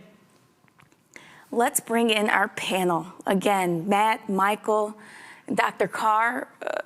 Dr. Carr, let's start with you. What comes to your mind when you hear about folks in Mississippi being sick by these pollutants released in the air? Well, it seems like same old story. Louisiana, Cancer Alley. We think about the work of Robert Bullard out of Texas Southern, environmental racism. This is what they do. And of course, now you combine that with capitalism, hard capitalism, make this money. You see the conflict. Dr. Martin and I've been sitting here enjoying this conversation between 2 SWAC sisters. I understand you are a 3-time graduate of Jackson State University. Not that you're going to hold that against her. Look, this is an Alcorn sister. Amen. Talking to you right now. Anyway, holding it down tonight. But Amen. This is what I'm saying. Y'all Mississippi, I'm loving this conversation because it does speak to this thing. We're so familiar with this. This is what happens to us. But I ask you, Dr. Martin, this question. Looking at the things you all are seeking in court, and I don't know the whole bench of the Southern District of Mississippi, but I think there are a couple of black folk who are going to be who sit on that court. Hopefully you'll get favorable judges. One of the things was compensate residents for property damages and fund remediation efforts. Could you talk a little bit more about that? And also maybe about the fact that in a town with less than 1,000 people, are some of these people employed by the company, and are they trying to use that as a point of entry to kind of create a wedge in the community? Thank you. So, when you think about the property damage, we have daily dust in our community. I went into a meeting not too long ago, and there was a resident, a Caucasian resident, and she talked about she had to replace her roof because she had been incurring so much dust. But on top of dust all over the community, it's inside the people's homes, right? There, we also are seeing flooding from the holding ponds that's flooding one fence line community. And so for us, that's a nuisance. That's a problem. And if, you have to find whatever ways you can to attack this industry. And so if they are causing the people in the community to have to do upgrades to their homes, then that's property damage. Yes, ma'am. It lowers your property rate. Going back, thinking about the people who are employed, I've spoken to a number of people who used to work in that facility, and I was told they were hired through the temp agency. Wow. So how do you come to our community, a community of 80%, almost 80% Black people, and all you can offer us is an opportunity in that industry through the temp agency? That's a problem. Because they came to the community, promising good jobs, good paying jobs, but it's not a good paying job anytime you go through the temp agency and they take half of the money. On top of that, what about leadership opportunities in the industry? I would love to know if people who look like me have leadership opportunities in that industry. Yes. And I think they don't. Thank you. And another thing I can share, I think we saw this on their website. They employ about 60, maybe 70 employees, and about 10% come from Gloster. Wow. That's a problem. Matt, when you hear this, how can residents in this community respond? Is there any legal action they could take? Well, I was actually going to ask Dr. Martin that, because I know you said that there was a lawsuit. So is it a Title VI claim, or what are the basis of the claim? Having not read it, I'm not sure exactly how y'all brought it, but I know locally we've brought a Title VI claim, with HUD for some of the similar issues. And then the second question I wanted to ask you is a pretty basic one. I saw their press release, and it indicated that MDEQ reversed course, and it lauded the local Gloster leaders and all of that. So put simply, did they buy out local people and give them money and say, get on board, and that's why MDEQ reversed course? Because I suspect that's what it was, but I'd love to learn more about that if you would. I'm pretty sure that's what happened. It seems like our local government sold us out. Because when we showed up to that hearing, there was so much division in that hearing. You can see on one side of the room, there were the residents from Gloster. On the other side of the room, I would assume those were the contractors. So one side of the room was majority Black. It was all Black, The other side of the room, there were all white men. There was the mayor sitting on the front row. And I think one day I looked up and saw the one of the town aldermen. And what was disheartening in all of that is when they made the announcement to reverse the decision, and it was no surprise to us. We kind of knew they were going to reverse that decision. But the mayor and, his cronies, they rejoiced. They rejoiced in that decision. The people who elected the mayor, maybe his first time in office, were there, in the overflow. They were in the room, they were in the overflow. People felt some kind of way. That was hurtful. It's okay to be, have a difference in opinion in the matter, but to rejoice and celebrate, and people are losing their lives. Young children are crying, having, waking up at night, can't breathe. And this is not a matter to celebrate. I spent nearly 30 years working in higher education. My grandchildren live in Hoover, Alabama. But my heart is compassionate for the people in Gloster. And so I left my career to help my community. I heard the Lord say you have to go back to the land where your ancestors are buried. And you have to help the people. And so I'm there to help the people. I'm not fighting the local government. I'm fighting this issue against this big industry that's from the UK, that's in my community. My mother is ill, right? My neighbors are ill. My family members are ill. People are sick and suffering. And too many people have the same issue. So we are here to fight the industry. We are not trying to fight the local government. Today, somebody shared a clip, and the mayor said that the people are overweight.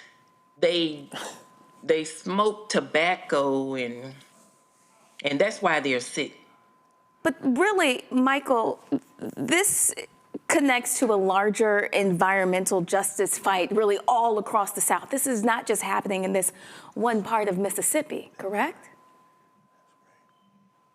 Right. Yeah. This happens in communities with high African American populations all across the country.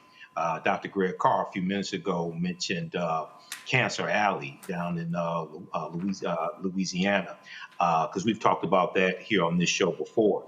But the question that I had for Dr. Martin is the Dogwood Alliance reported, the organization, the Dogwood Alliance, reported that Drax has already paid about $3 million in state fines for emissions violations.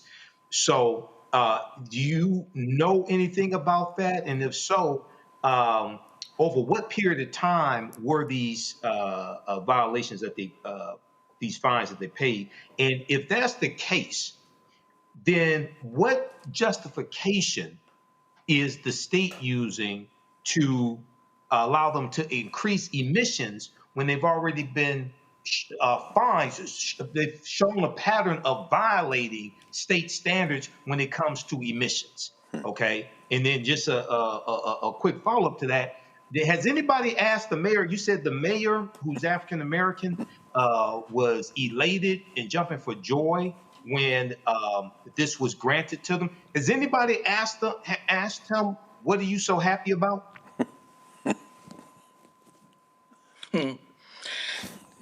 You know, somebody did tell me they sent him a text message, and so maybe they asked what was he happy about. I have not asked that question. But I wanna go back to you talking about Cancer Alley. We discovered about 5 or 6 years ago the $2.5 million fine. And again, that came out through an article in the local newspaper. And as we started to work with the EPA Region 4, we began to learn more that there were more violations. So before there was a $2.5 million fine, there was also a $100,000 fine. And then most recently in like 2023, there was a $225,000 fine. Now, there are a whole lot of violations. Not all of them resulted in a fine. Some were for, emissions.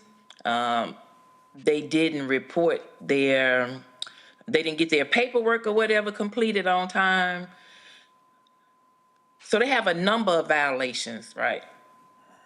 And as far back as I can tell, these violations started to occur maybe 1 to 2 years after operations. Now, as we work closely with the EPA, you talk about Cancer Alley. Do you know what they shared with us? When we logged into the EJ screening tool, we learned that Gloster is the new Cancer Alley. Jesus. Wow. We just happen to be a rural community in Mississippi, right? We're not in mainstream media. People are not talking about our issue, but we're the new Cancer Alley. Well, we're talking about it, and I want you to let me know exactly what's next for the Greater Greener Gloster Project, and what can we do to support you? What's next is, we let Drax know we were not done fighting. We're going to continue to work with our attorneys. We were represented by Earth Justice, Mississippi Center for Justice, and ACLU. And they represented us on the permit side. But we also filed a lawsuit 2 days ago with being represented by Singleton and Shriver. And we're also working with attorney Ben Crump and the environmental law group Greg Cade out of Birmingham, Alabama. So there are more lawsuits being filed. And how you can help us, if you can show up to Gloster. We need people to show up in Gloster and help tell the story, to interview the residents, talk to the residents, let them tell their story. Yes, ma'am. Dr. Martin, thank you so much for sharing some of their story. And you're watching Roland Martin Unfiltered on the Black Star Network. We'll see you after the break.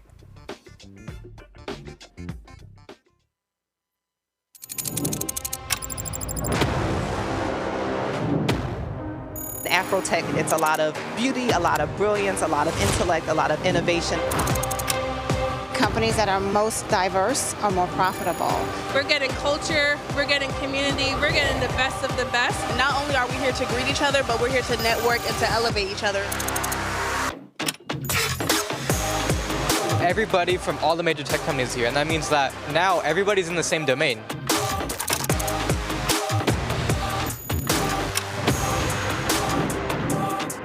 This is the premier event every year. This is really where we could take off. You can go fast by yourself, but we go farther together. This is where you're supposed to be.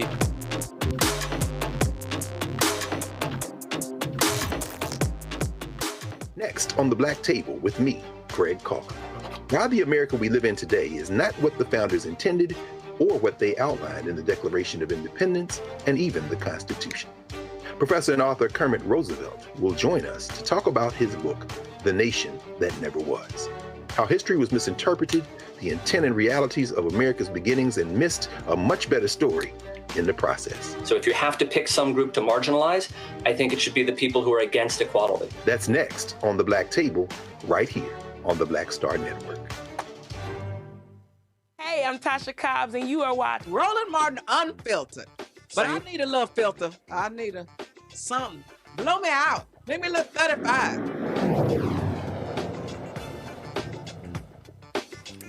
Welcome back. Philanthropists are using their legacies to inspire change for Black colleges all across the nation. Mackenzie Scott has gifted $63 million to Baltimore's Morgan State University. This marks the second major donation Scott has made to Morgan State in less than 5 years, bringing her total contributions to the university to $103 million. Morgan State says the $63 million gift will strengthen the university's endowment, expand support for student success, and advance initiatives that reinforce Morgan's role as an anchor institution in Baltimore. Well, author Blank, renowned entrepreneur and co-founder of the Home Depot, well, he's announced a $50 million donation through the Arthur M. Blank Family Foundation to Atlanta's historically Black colleges and universities. The money will provide GAP scholarships to nearly 10,000 students who are in good academic standing and nearing graduation, but have exhausted all other sources of financial support. Well, the initiative aims to boost graduation rates. Also, a West Virginia pastor associated with the MAGA movement is facing serious charges of sexual crimes against minors. Kevin Jones, 33-year-old pastor at Summit Church in Elkins, appeared in court on charges of soliciting minor and distributing materials depicting minors in sexually explicit activities. Well, investigators discovered that more than 1 million digital files on Jones's devices, including altered images of alleged victims, following his arrest on October 2nd. Well, a judge denied his attorney's motions to dismiss the case and to reduce his cash-only bond of $50,000. Jones remains in jail as prosecutors continue to review evidence for an indictment. We still have our panel here with us. Matt is still listening. Can you weigh in on what you just heard about the West Virginia pastor associated with the sexual crimes against minors? Well, that's an abhorrent, absolutely abhorrent accusation. I am really surprised that his bond is only $50,000. That sounds very low. I'm not sure whether these are state charges or federal charges, but that seems to me to be uncommonly low, particularly with 1 million alleged images of such conduct. That's like an extraordinary amount, a lot more than I've heard in similar cases that I've dealt with as a prosecutor. So, it's very surprising to me that it's a $50,000 bond. But I think what's interesting about this situation that I understand is that this was a big supporter of Charlie Kirk, or a person who spoke pretty full-throatedly about Charlie Kirk and his legacy. And, this is unfortunately for people who are supporters of Mr. Kirk and that ilk, this is proof positive that obviously a lot of people in that group of people are not good people. And as they go around saying that the Democrats and the left and all these people are so, immoral and horrible, you got to sweep around your own front door, as they say. So this is a horrible situation. But if these accusations are true, I hope he's buried under the jail, because this is the kind of thing we as a society absolutely have to apply the harshest punishments to. Michael, I was watching you. I saw you kind of responding. How are you feeling right now? Oh, well, with Matt saying he was he followed Charlie Kirk, that doesn't surprise me. Just seeing that this took place in West Virginia, Donald Trump won West Virginia overwhelmingly in 2024, as well as even 2020, if I remember correctly. So, yeah, this is, hopefully he gets the book thrown at him if he's guilty. Crimes like this are inexcusable. But also, you're going to hear more. Just when you look at the what Politico exposed, dealing with the racist rants from the young Republicans, the white nationalists in training, and the things that they were saying in there about some of them, wanting to rape people and torture and things of this nature. You have some sick people out here hiding behind Christianity or white Christian nationalism, however you want to put it. We hear you. In other news, a federal judge has ordered immigration officers in the Chicago area to begin wearing body cameras after startling footage revealed agents clashing with protesters and using tear gas during President Trump's immigration enforcement actions. Judge Sarah Ellis, concerned about officers disregarding previous court orders, stated that she is not blind to the images of aggressive enforcement tactics occurring in her own city. This ruling comes as activists intensify their efforts to monitor immigration and customs enforcement, with more than 1,000 immigrants arrested since September. Well, the judge's order also prohibits the use of tear gas and certain riot tactics against peaceful demonstrators and journalists amid ongoing tension surrounding immigration in Chicago. Matt, what is it that we can do about this? Well, I think this is a great ruling by the judge. It's a surprising thing. A lot of people may not know this, but I don't think federal law enforcement officers are mandated to wear body cams. And I know that because I have a case I just tried in June where if it wasn't for the local police officer having a body cam, we never would have had the footage of what happened to my client. So I'm glad that this court is requiring this, because in this day and age, it is so important for us to bear witness in every medium possible, particularly with video, right? We're seeing around the country what these ICE agents are doing, masked, how they're running up on people, how they're, violating their rights and throwing them to the ground and otherwise brutalizing them. There absolutely needs to be recordings of that, and I'm glad that this judge is requiring it. I am surprised that Congress hasn't passed anything before this, or, some other rule hasn't come about that's required this, because this, in my opinion, has been a long time coming. So I'm glad that she required this of the ICE agents there in the Chicagoland area. Dr. Carr, what are your thoughts? How do we continue moving forward? Well, that's a good question. They've been ignoring Judge Ellis's orders before. That's one of the reasons she came down again today. And to the less than men, particularly the American Negro that jumped out the car and put the full weight of his old knee in the back of that sister that we just saw. Winter is coming, my friend. It could be legal, it could be moral, but one way you're going to pay the bill for this, and you don't have immunity. Donald Trump may, thanks to John Roberts, but you don't. I think we have to move forward by doing exactly what we just saw. Police camera footage, sometimes they release it, sometimes they don't. Citizen camera footage, however, is why we're having this conversation. And we're able to talk about this in part because some brave soul pushed record on his or her cell phone and we saw the footage for ourselves.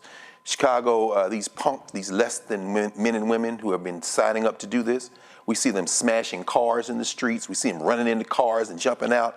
But guess what? We see them. So police body camera, I agree with Matt. Do it. Got to do it. But let's not rely on that. When you see something going down, you whip out your camera.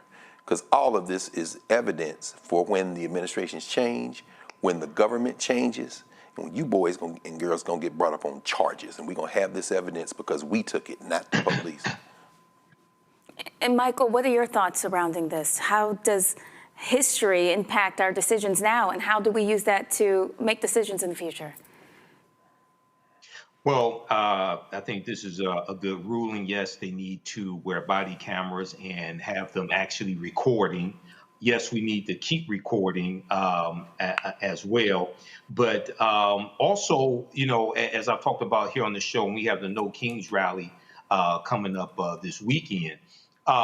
This has to be backed up by targeted, sustained economic withdrawal strategies as well.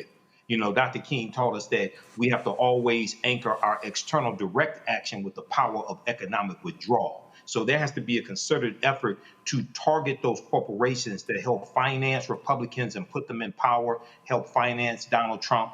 Two of them are Core Civic and Geo Group, two of the largest owner-operators of privatized prisons in the country that donated to Trump's campaign back in 2016.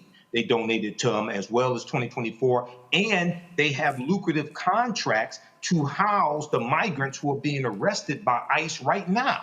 Okay, so the same privatized prison companies that African Americans protested against are some of the same ones that have contracts to house these migrants today. So we have to understand that this all comes together, the mass protests, but also the targeted, sustained economic withdrawal strategies as well. Michael, thank you. Matt and Dr. Carr, we appreciate your thoughts. And Roland Martin Unfiltered will be right back here on the Black Star Network. Said the quiet part out loud. Black votes are a threat, so they erased them. After the Supreme Court gutted the Voting Rights Act in 2013, Republican legislatures moved fast. New voter ID laws, polling place shutdowns, purges of black voters from the rolls. Trump's Justice Department didn't stop it, they joined in. In 2018, his DOJ backed Ohio's voter purge system, a scheme that disproportionately erased black voters. Their goal, erase black votes and political power. Yeah, that happened. These are the kinds of stories that we cover every day on Roland Martin Unfiltered. Subscribe on YouTube and download the Black Star Network app. Support fact-based independent journalism that centers African Americans and the issues that matter to our community.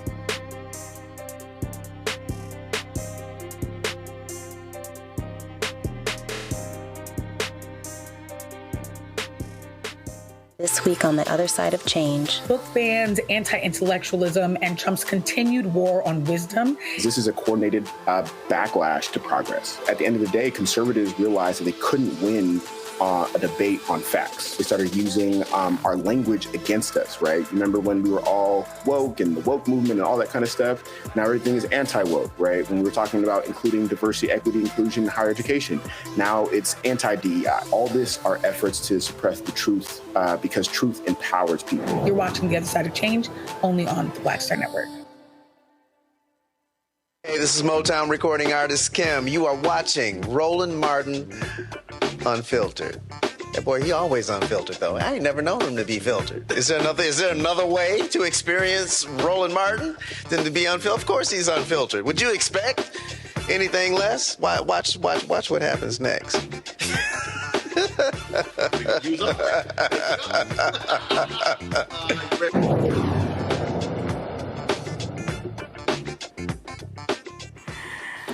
All right, Wake Forest University will name a residence hall in honor of Larry and Beth Hopkins, two trailblazing alumni with deep ties to both the university and the Winston-Salem community.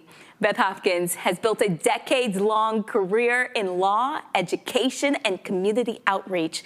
She also made history as one of the first two Black female residential students at Wake Forest. Her late husband, Dr. Larry Hopkins, was a standout football player for the Demon Deacons and a respected physician who dedicated his career to improving access and outcomes in women's and neonatal health. Naming a building on campus, particularly a residence hall, is one of the highest honors that the university can bestow. And joining us right now is Wake Forest alumna Beth Hopkins. Beth, thank you so much for joining us tonight. Thank you.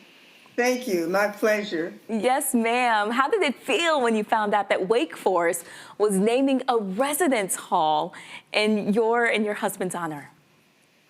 I shared with my friends that I received a call early in the day that the president of the university needed to speak to me. And I said, oh my goodness, what have I said now? Because I'm from the say something generation and I'm always accused of saying something. So when she called the president and said that they were naming a residence hall after my husband and me, I was totally speechless. And the tears just flowed because it was so unexpected. That's beautiful. Tell us more about that. What does this recognition mean to you and your family? Well, it means a whole lot to my family and also to the students who were in school with me, because even though Larry's and my names are at the top of the building, it really represents people who came before us and made the sacrifice, people who came before us and laid the foundation. And collectively, the students and I made a change at Wake Forest for the greater good. And I am just pleased to be part of a group of say something generation people who had courage and weren't afraid of the consequences. Because, you know, at that time, we thought that we were revolutionaries. You know, we had the afros that were 3 feet high. We had more hair in our head than we had fabric wrapped around our legs. And we had a great time at Wake Forest, just being together and sharing our experiences together. And we are together 55 years later, actually, as a group. The two of us, Deborah Graves McFarland and I, were the first two. And then Linda Holliday and Awilda Gillum Neal joined us a second semester. Could you tell us more about what that experience was like for you back then? Well, during that time, we experienced a lot of trauma, as did other Black students at majority European descent universities. But what got us through was each other. We were a united, close group, and we remain a close group. There were less than 20 of us on the campus in the early 70s, and we had a lounge called the Afro-American Lounge. And there we would go in the evenings and talk about issues that involved or affected all of us.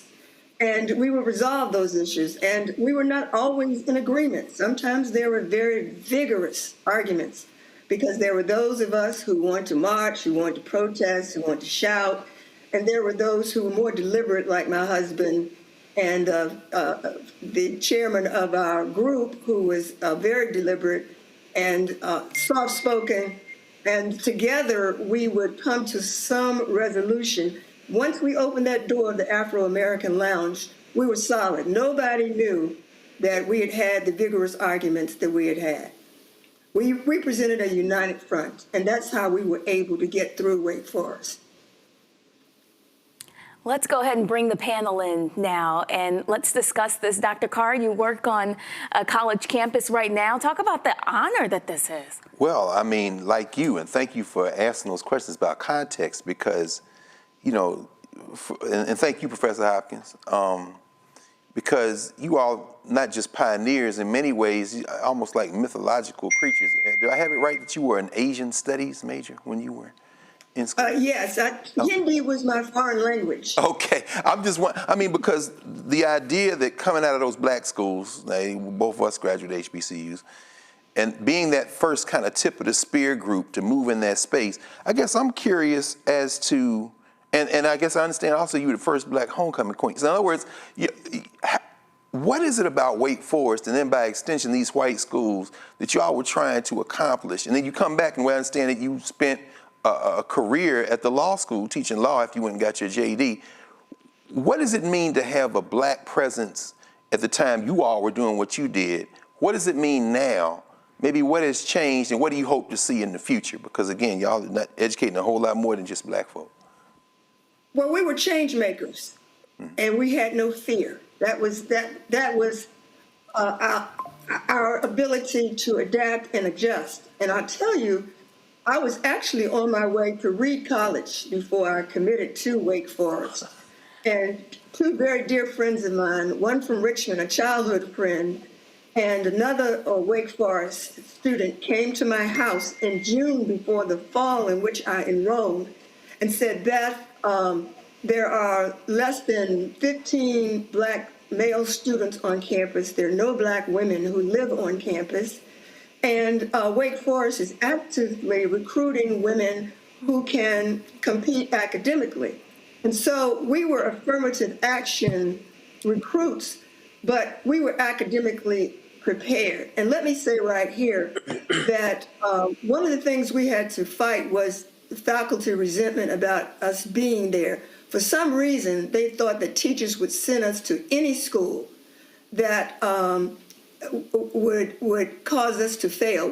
Failure was not an option for us.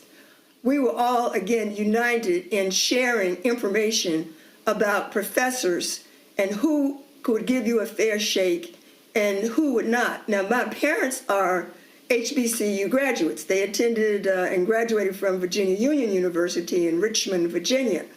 And so I was on my way to Reed College. These two buddies of mine come by and say, look, you need to come to Wake Forest. And I thought about that and I said, oh, snap. Reed College doesn't have a football team.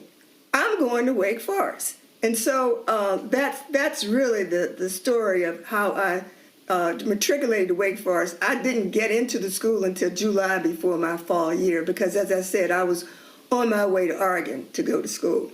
Wow. But in terms of what that means, it means that we always have been change makers. We are always fighting for the greater good. And that fight cannot stop. We have to keep going. In spite of what's happening nationally or globally, we have to remain hopeful. Because I think it was Victor Hugo who said something about hope being written on the brow of every person. And that's what we have to continue to remember and stop complaining. Let's get it together and let's go forward. That's what being on a historically white campus means to me, that we're there. We fought for being there. We knew that we were supposed to be there. We knew that we were supposed to exact change. And Professor Hopkins, your story is so inspiring. Michael, what type of notes can we take away from her? Perseverance, understanding, the civil rights movement, and the what she's saying kind of reminds me of the Cosby Show, where you had Cliff and Claire, who were from that civil rights generation, and they were trailblazers, and then the children were kind of a disappointment. They didn't have that same fire and desire. But the quick question I had was, how did you go from the Asian studies major to going to law school? How did that happen? Well, okay, that's a very, very good. I actually decided at 12 years old that I wanted to go to law school. Wow. And I was actually interested in diplomacy. And I thought that being a lawyer and being able to serve were in syntax with one another, and being in the diplomatic corps, I thought also that was an opportunity to serve more globally. But in the meantime, I got married. I got married my senior year, December of my senior year. Wow. And my dad was not a very happy camper. He thought that I was not going to finish school, and I said, no way. But see, I was involved in civil rights because my parents were involved in civil rights. They laid the foundation. They were the role models for us. So at 12 years old, I was marching on the Holiday Inns, the Dairy Queens, the libraries. We couldn't even go to a library in Petersburg, Virginia. And of course, there were no tennis courts we could play on, and no swimming pools. And thank goodness there was Virginia State College at that time that had tennis courts and a swimming pool for us to learn how to swim. So it was just a struggle being in Petersburg.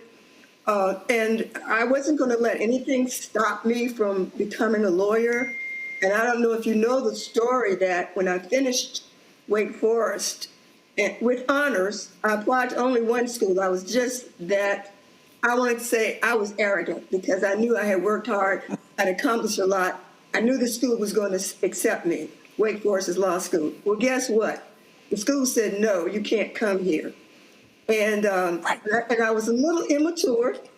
I was mad with God because I told him, I said, look, you know that I wanted to be a lawyer ever since I was 12 years old. What's going on here? But see, what that taught me is that you have to submit to the plan, that there's a greater plan for you. And you have to be mature enough to understand that there's a higher authority that's guiding your path. So the very next year, I applied to William & Mary, went back to my home state, and took the bar exam February of my third year, because at that time, Virginia allowed you to do that. Passed the bar, and in May, I had a job with a civil rights law firm in Richmond. And I had the beautiful opportunity to work with Oliver Hill, who was a civil rights icon, and one of the lawyers on Brown versus Board of Education. Now, had I gone to Wake Forest's law school, I would not have had that opportunity. And also, Justice Thurgood Marshall was Oliver Hill's law school roommate. So I had an opportunity to meet Justice Marshall. So there was the grand plan right there, and the rest, is historical. Brittany, do you mind? I just got to ask. When you worked with Oliver Hill, so that means that you knew Spotswood Robinson. These are the legends. These are the legends. So the only question I just want to ask you a quick question, Prof. I know you wrote that chapter in the history of Wake Forest, and that's an important chapter. But we got to know, when is the memoir coming out? Because, see, this is a story we need. You worked with Oliver Hill. Come on. We need that, Yes. Yes. I mean, you can't even imagine what it's like working with an icon. No question. He was so brilliant. He was so invested in the community, and he loved the law. And the stories he used to tell, especially the Farmville one, because the Prince Edward County case is the case that he connected to Brown versus Board of Education. Yes, ma'am. And he told the story about how he was near the county working on retirement cases for Black teachers, because at that time, Black teachers' retirement incomes were not the same as people of European descent. And so he got this call from, as you know, Barbara Johns, the teenager who led the student strike against the Moton High Farmville School. Yes, ma'am.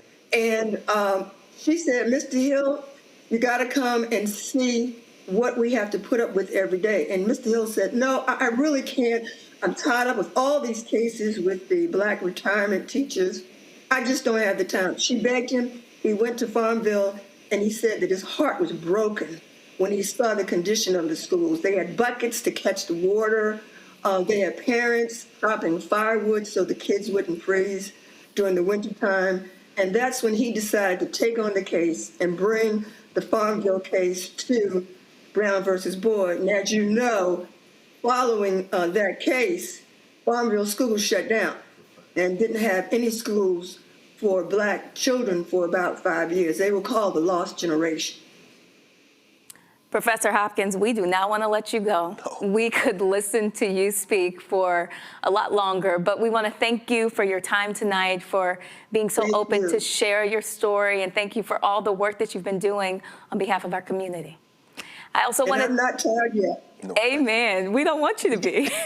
I also want to thank the panel tonight for joining us. Matt Manning, Dr. Carr, and Michael Imhotep. I hope you guys have a great night. And when we come back, we'll show you highlights from the Chris Tucker Foundation Celebrity Golf Tournament. You're watching Roland Martin Unfiltered on the Black Star Network. We'll be right back. This week on A Balanced Life with Dr. Jackie, we're continuing our series of Putting in the Work, A Chef's Journey. Are you an aspiring chef? Someone who already has a business, trying to figure out what your next steps will be, who to talk to, and how to get there? Well, on this week's show, our great guests and wonderful chefs will talk to you about what it means to discover your purpose, your why of being in the kitchen, and then knowing how to put a business together. The menu controls everything. The menu determines everything. But the business plan is where you have to go back to. When you get into the business, at the end of the day, you know, social media and TV, all of that stuff is cool, but you still have to run a business. You still have to be in relationship with people. That's all next on A Balanced Life with Dr. Jackie here on Black Star Network. Now that Roland Martin is willing to give me the blueprint, hey, Cyrus, I need to go to Tyler Perry and get another blueprint because I need some green money. The only way I can do what I'm doing, I need to make some money. So you'll see me working with Roland. Matter of fact, it's the Roland Martin and Cheryl Underwood show. Well, should it be the Cheryl Underwood show and the Roland Martin show? Well, whatever show it's going to be, it's going to be good. Now, if you know anything about Roland, you know he loves golf. Earlier this month, Roland attended the Chris Tucker Foundation Celebrity Golf Tournament in Stockbridge, Georgia. Here's the recap.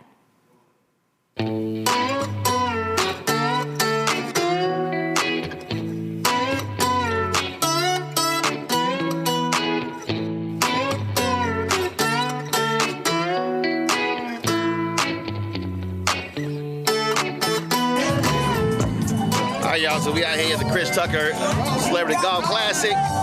We're about to tee this thing up, about to have a good time. So we had Eagles landings, and so you see right here, gorgeous course, gorgeous day. We ready to do this thing. J.O., what's up, baby? What up, bro? What's going on, baby? Did you bring enough golf balls? Because, you know, left, right, water. You need but one? Yeah. 1 times 12? 1 time, baby. Then I just pass after that one. When that one's oh, that's it? When that one's gone? That one gone, that's it? I ride it out. The rest of you just caddying? Uh-huh. The rest of you just caddying? That's right. I be hanging out, finding other people's balls and shit. For me, man, to see all the people who participate who I don't know your name, I love you. Thank you. Roland, I love you, man. You teach us what's going on. Give it up for Roland Martin. That's a smart black man right there. I wish he was in school with me. I'd have cheated over his Oh, man, I appreciate y'all. Come on now. That's how alphas roll. Yeah. That's how alphas roll. We could have been in. Give it up for Martin III. Now we know who caddying. We know who caddying. Ticker Woods outside. We know who caddying. Hold up. Look at them shoes. He caddying. Come on. I don't know the word. Hey y'all, I got Ryan with me. Come on, Cedric got me on that. Cedric got me on there with 2 million. I want you to go ahead and see this here, baby. I want you to go ahead and see what greatness looks like. Oh, hold on. Now, hold on. Now, see, you got black and gold on, right colors. See, you got, hold on. All right. See, we got that too. So just want to let you know. What is that? What is that? Come on, man. My rich friends are here. You need to get your tattoo money back. You need to get your money back. Hey, shout out to the news. Shout out to Roland Martin, one of my dear friends, regardless of whatever choice he made, but you still my guy. But remember, in the presence of Alpha, always kiss the ring. Man, go on with it. Kiss the ring right there. Hold up, actually, I wore 2 for you today. I ain't wearing neither one of mine. I got two. They're a little small. Hall of Fame, baby. Hall of Fame, I know, I'm in 4 of them. Well, I'm in. I'm an Alpha. Well, I'm a Kappa. So, I know. Don't be trying to make this no content. And remember, without Alpha, y'all Kappa Psi. Y'all need our name. Always national step team champion. I keep telling them he stepped by himself. Hold on. National Kappa step team champion. National. Hold on, that's Kappa. That wasn't like against everybody else. Oh, come on. Y'all can't touch us. We won that one too. No, y'all wouldn't have. Y'all drop canes. No. I bop canes and I'm gone. Oh, y'all slither. Y'all slither. Y'all slither. I saw 2 people ride off. Well, somebody got to give him a little help. Somebody got to do it. What you say, buddy? I tore some erasers off these. All right. Good to see you, man. Hold on, y'all on 6? Oh yeah, I'm gonna make sure people on 5. I'm gonna be hitting into them. we gonna be hitting into them. I expect it. All right, where Jeffrey Osborne go? Let me find J.O. To your left to pull out. So the cart's on the far right down here. What's happening? How your game look? How your game looking? I'm doing all right. You know what I had? Roland, cataract surgery. Is that crazy? I ain't playing about too much. You can't see. Here we go. Now There's an excuse. Now you can see? Now I can see. Oh, Sydney says it's It's an excuse. That's an excuse. He's fine. No, he tried to get that money. That's all he tried to. See, that's a new one for me. I had cataract surgery. Normally it's knee, hip, shoulder. I'll be honest. All right. I can see now. Oh, you can see now? Cataract and LASIK.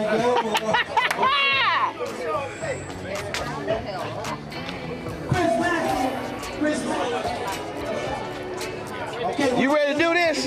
All day, every day, and twice on Sunday. Somebody got to do it. What's up, baby? I'm just chilling. What's going on? My man Slow. All right, good to meet you. You know, we're going to do a little something. I hear you. You know. See, I've been on this man here since Jesus. How you doing? Good. Y'all good? I'm good. All good. Hey, we go back a ways, boy. You know. Hey. Wait a minute. They got Bob Johnson out here.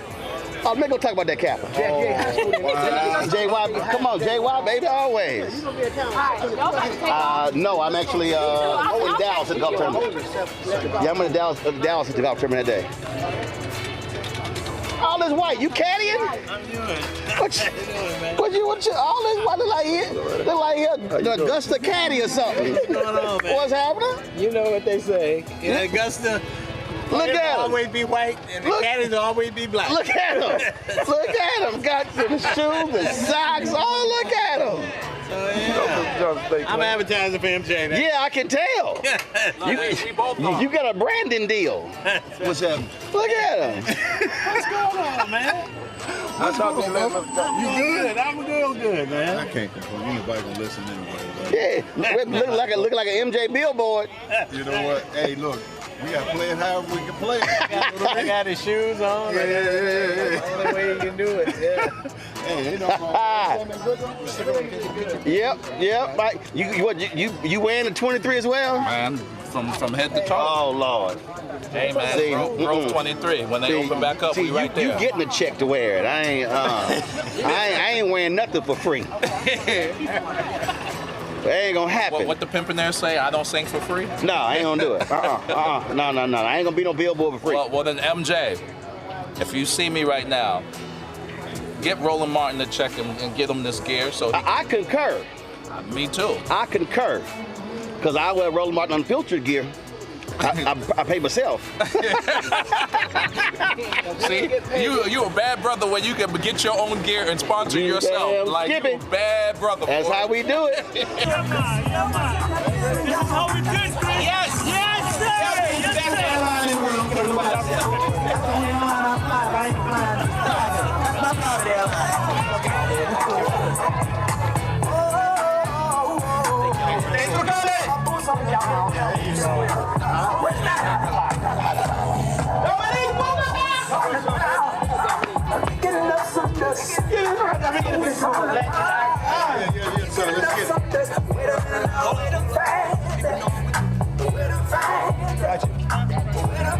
Now, big brother Dominique. Yes. Chris, say something for the video. For Nick. Dominique is just the best. He's the legend icon, and he comes out and do things like this because he loves me. This is my big brother. He's been knowing me since I was a little boy. I'm about 16, but thank you, man. I love you, man. Thank you. He just shot. I know. I'm still young. Love you, man. He just shot too many layups. All right. Kim Reed, Kim Bernard, Ray Anthony. Start it. Where you taking back out? Where you want to go? Tomorrow. I love y'all. Anthony. Love y'all, man. Have fun. Y'all going to lake? Lake. Okay. Lake. Come on, keep it moving. We got to keep it moving. Let Dominique go. He's married. Let him go.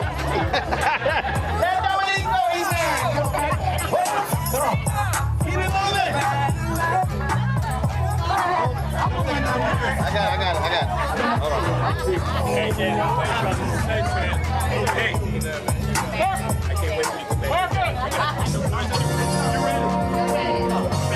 you, man. Love you too, brother. Frankie and Beverly is made. Stay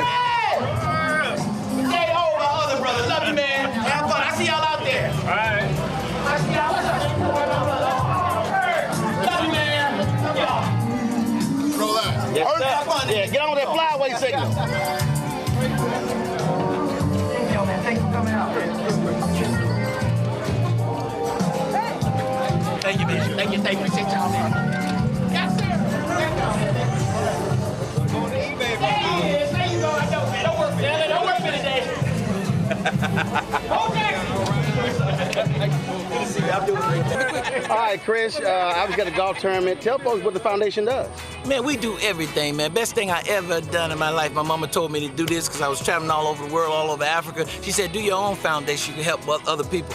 And it's the best thing, man, to be here. All my friends coming out. You know who your friends are when you call on them and they come out. And not only this year, for years they've been coming out. So it's a blessing. And we do scholarships. We do homeless ministry with the church, through the church. And we put people in houses if they're homeless. We do everything. So I love it. I see something on the news, I'll do something. I say, let's do this, let's do that. So it's great. And so somebody out there, they're not playing, but they want to support your foundation, where do they go? They go to the ChrisTuckerFoundation.org, something like that. But it's easy to find, And last question, I have video from the George Lopez golf tournament when you put a ball on the patio. Has the golf swing improved? It's gotten better. They wanted me, I was supposed to play yesterday at the tour championship down in Eastlake, but I hurt my toe. Everybody know about that. So I had and I had to go to church. So, but I'm an excellent player. Excellent player. So that's why you were not in the tour championship. Enough questions. It's over with. All right. That's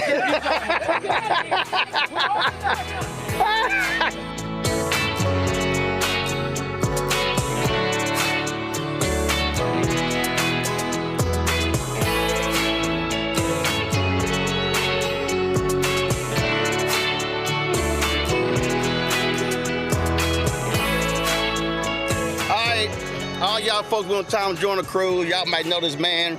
Remember the light-skinned versus dark-skinned people, the super soakers and everything? This is my man, Lonnie. Man, how you doing? I'm doing good, man. Everything's going great. We're launching a couple of new companies, both based on my inventions. I invented a new engine that converts heat to electricity, and it'll operate on low temperature heat. Our major investors in oil and gas company who decided that just 20% of the abandoned oil wells where they've gotten all the oil out, just the low temperature heat there could supply all the U.S. power needs. So we've got the technology that can do it, so we're excited about that. We invented a new battery that will allow an electric vehicle to go 600 miles on a charge instead of 300, so we're going to double the range of electric vehicles. We're changing the game. So what do you do at home? You sit around and just think of shit? You're like, let me just think it's just about that You're bad. Like, let me think of something else I need to do. It's almost that bad, Roland. I bet I got TV equipment all around my house. I bet you got wires and all kind of stuff all around the crib. It's real. It's real. You don't get it. It's hard work. You don't get it by accident. You got to plan it. You got to execute. You got to apply yourself, and that's what makes the difference. Well, what I tell my interns, and I said this is the biggest issue I have with today's generation. I said, you have to have the ability to think. You got to be able to sometimes sit down and just think. And you got to get the knowledge. Right. You got to get the knowledge to base the thinking on. So what you put in your brain, it makes all the difference. Well, man, good seeing you. Keep doing it. We can't wait for that 600-mile battery. I'm sure General Motors out there like, Lonnie, let's holler at you about that. We're getting closer every day. All right, sounds great. Yeah, we've got the technology now. We're transitioning it out of the laboratory, putting together large demonstration cells. So we're on track. All right, handle it. Hold on. All right, what the hell kind of fan is this? What's that? The hell kind of fan? Hey, man, that's technology, man. My mama told me if they got it, go get it. What? We got a lithium battery. We got... Hey, man. This how you play golf with the brothers. Damn. Well, then we got Mr. Three Fans over here. Four. He got, I mean, like, the hell? Hey, and why? I'm a part of this brother. I only play with things in the water. Yeah, but I mean, This ain't your It's grandpa. a light day. This ain't your grandpa New Orleans I mean, Saints. we got a fan behind for the back of your head. Well, we got one for your thigh. We got misting. Like what? This is what we do, bro. Did you grow up in Wisconsin or something? No, I grew up in Buffalo, New York. Oh, you grew up in Buffalo? Yes. Oh, so that's why your ass can't handle the heat. Cannot handle the heat. I mean, but you be on the corner. When you on the corner. I mean, listen, you got an AC unit in here too? Well, What? you know, got a little music, you know. You got deep freeze in the back? Got some beers, got some cold beers, you know. We just trying to have a good time. Damn. This is a new golf. Trying to have a good time, man. I know. I mean, you got a bucket back here? Practice king. Bucket back here. Like, are you painting? Oh, like, we got a bucket. We got range balls. We got, I mean, again. You never know when you're going to need something. Literally got. Huh? If you're going to need something, I got you. I got you. If you need something. That's right. Right. I mean, I'm just saying. You never know when you're going to need something. He got a little Saints logo, little NFL alumni. This is how we do. This is how we do it in the A, baby. He got 4 fans in here. Yeah. Tell me they ain't that hot. Man, they got fans on the ground. I got fans in the car. And air conditioned. Huh? It's air conditioned. Thank you. And he got covers in case it rains. Hello? If you need all that, go home. Just go ahead and stay in the house. Nah, this is my house. Put some slippers on and stay in the house. This is my house. Can't you tell? We got mirrors and everything. This is my house, man. Inside the interior lights, light on, light on. What the hell is that, a fire alarm? Just in case. What is that? How many times people call me and say, you got this? I got you. What you need? You got this? I got that. What's up? Oh my goodness. I'm just. What's up, man? Don't get no better. I'm looking at all these fans he got in here. Fans on the ground. He's our pretty boy. He is our designated pretty boy. Designated pretty boy? Designated pretty boy. Huh? Whenever I need a Move road on dog, up. You remember George Jefferson? Right. Moving on up. Right. This is one of our brothers who moved on up. When you ain't got nothing to do, you late for that. This is what you do. That's how you look when you do it. I'm just saying. Wait a minute. Let me just flash. Ain't nobody trying to see that little bitty ass belt. Let me just flash a little bit. First of all, if you gotta hold it up, it ain't worth nothing. Yeah. You know what it is. Nobody know what that is.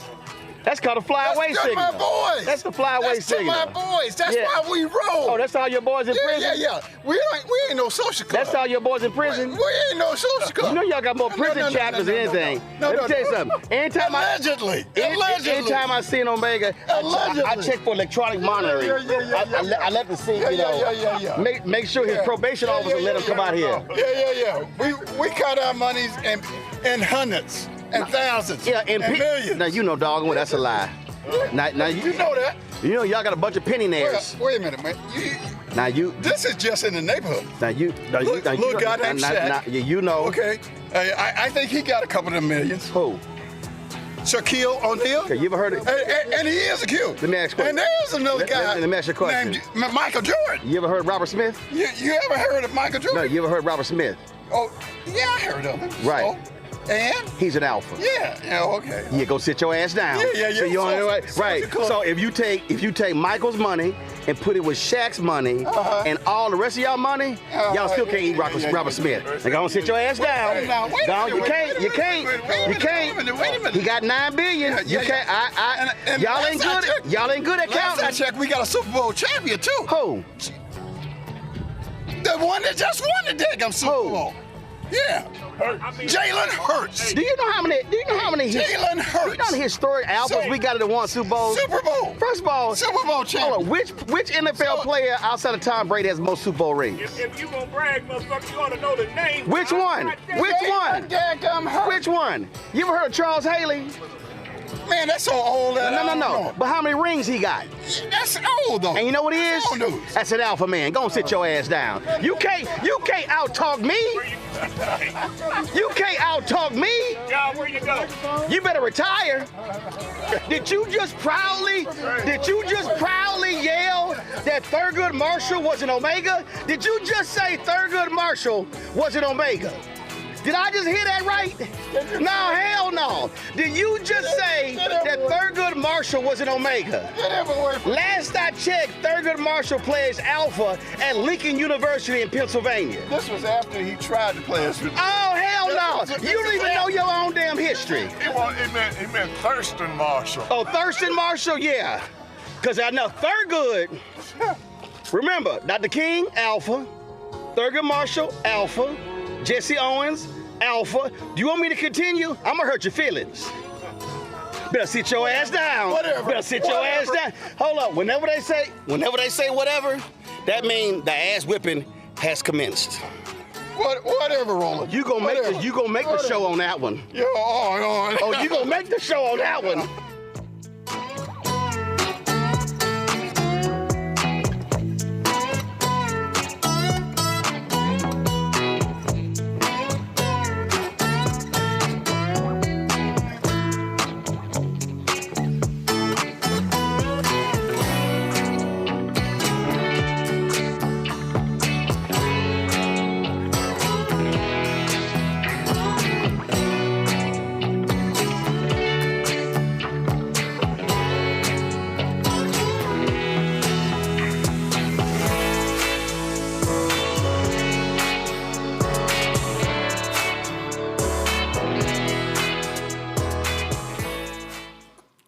Well, that does it for us here. We want to thank you for watching Roland Martin Unfiltered tonight. If you want to support the work that we do, join the Bring the Funk fan club. We need your support to continue the work, sharing news that impacts Black America. You can send in your donations via Cash App using the QR code that's on your screen. Of course, you can donate by PayPal and Venmo and even Zelle by sending a gift to Roland at rolandsmartin.com. Please make checks and money orders payable to Roland Martin Unfiltered, P.O. Box 757196, Washington, D.C. 20037-196. Do not forget to download the Black Star Network app that can be found in Apple's App Store and get connected using your phone device or Apple TV. You can also watch the Black Star Network on Roku, Amazon Fire TV, Xbox One, Samsung Smart TVs, and YouTube. Hit the like button, please, and be sure to subscribe as well. Also, did you get a copy of Roland's book, White Fear? How the Browning of America is Making White Folks Lose Their Minds? It's available at bookstores nationwide. Get the audio version read by Roland on Audible. And you can get our gear, shirts, and hats. Stay warm with the Black Star Network hoodie. Go to shopblackstarnetwork.com. And that is also where you can support Black-owned companies by purchasing their products directly from shopblackstarnetwork.com. Do not forget to download the Black-owned social media app Fanbase. You can find me on there at The Noble Journalist. Isaac Hayes II is the founder. So download the app Fanbase. And if you want to invest, they've already raised $13.4 million. The goal is to raise $17 million by the end of the year. You can learn more on fanbase.com. As we do every Friday, here's a look at our Bring the Funk fan club members. That's it. I have to get back to Indiana. Thanks to Roland for letting me sit in his seat tonight. Have a wonderful night.